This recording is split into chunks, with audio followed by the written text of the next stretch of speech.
నమ్మవేమో గాని అందాల యువరాణి నేలపై వాలింది, నా ముందే మెరిసింది.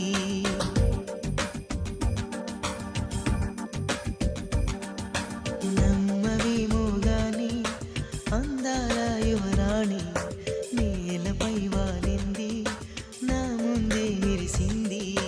అందుకే అమాంతం నామది అలాగే కూర్చోవాలి పంచాక్షి శబ్దం అయినది. మా ఇందాక నీళ్ళ ఎందుకో ప్రపంచం అన్నది